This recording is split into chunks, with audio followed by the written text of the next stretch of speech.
I didn't flinch when her hand cracked across my face. The ballroom went dead silent. 150 guests, crystal chandeliers, the DJ frozen mid-song, and me, standing still, cheek burning, while my brother's fiancée hissed through perfect white teeth. "Greedy little rat! You won't give us your house, then you don't belong here." Her words sliced deeper than her hand ever could. I glanced at my mother. She didn't rush to me. She didn't defend me. She leaned in close, her nails digging into my wrist, and whispered with venom only I could hear, "Don't make a scene. Just leave quietly." So I did. I walked out of the wedding like a ghost, cheeks stinging, pride in shreds, but my mind already sharpening like a blade.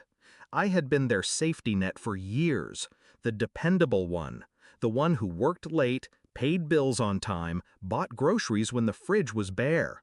When my brother fell behind on rent, I bailed him out. When Mom maxed her credit cards, I helped. And when his fiancée came into the picture, I welcomed her like family. I even lent them money for the wedding deposits, $12,000 in total. I never once asked for it back. I thought loyalty would be remembered. It wasn't.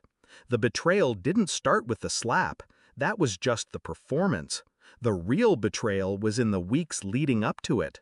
I overheard her one night at my mother's kitchen table whispering to my brother about how the house is wasted on me and how it'll make the perfect starter home for newlyweds. She said it like I wasn't even part of the bloodline. My mother didn't disagree. She nodded, smiled, sipped her wine. That was the night I realized I was never family to them, just an asset waiting to be stripped. I didn't cry after the slap. I didn't beg for apologies. I didn't shout. I simply went home, sat in my office, and started building my counter-strike. Every loan I had ever given my brother, documented.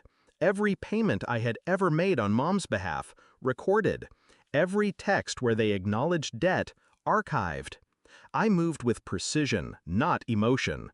Step 1, I contacted a lawyer, not for a lawsuit, yet, but to draft repayment demand letters. They would be waiting in my family's inboxes before sunrise. Step 2, I called the bank. The joint account my brother begged me to co-sign months earlier because his credit was trash, I froze it. All access revoked. The fiancé's wedding emergency fund she had been funneling into it, locked. Step 3, the $12,000 I'd fronted for the wedding, I filed for small claims. Legal, documented, public record. By the time I was done, I had stripped away every financial crutch they had ever leaned on. The next morning, the storm broke.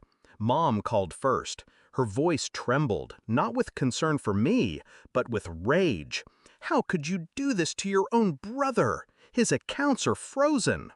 I let her rant. Then I said calmly, "You told me to leave quietly. I did. Now I'm staying quiet, while the paperwork speaks."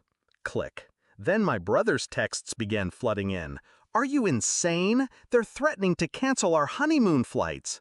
You can't just take back money you gave us. Fix this, now." I sent him a single message back. "Debts aren't gifts. See you in court." By noon, his fiancée was unraveling on social media, posting vague quotes about toxic siblings and jealous people trying to ruin happiness. But I didn't take the bait. Instead, I sent her father, the man paying for half their wedding, a neat PDF packet of the debts, the frozen account, and the legal filings. Her family had invested in her fairy tale wedding.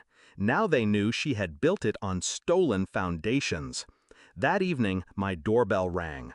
My brother stood there, face pale, tie undone, smelling like cold sweat and desperation.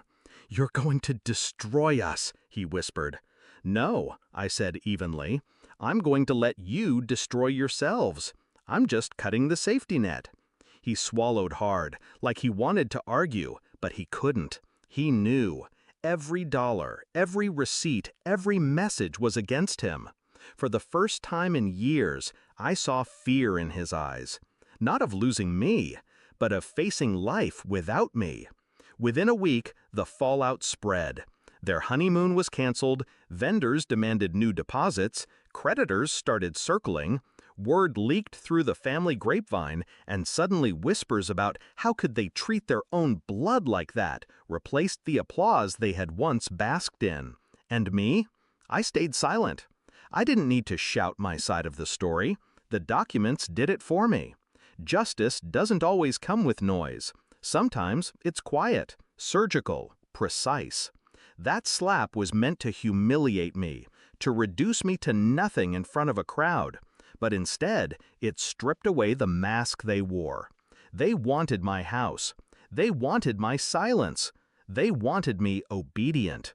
Now, they have none of it. When I look back on that night, I don't remember the sting of her palm. I remember the silence that followed.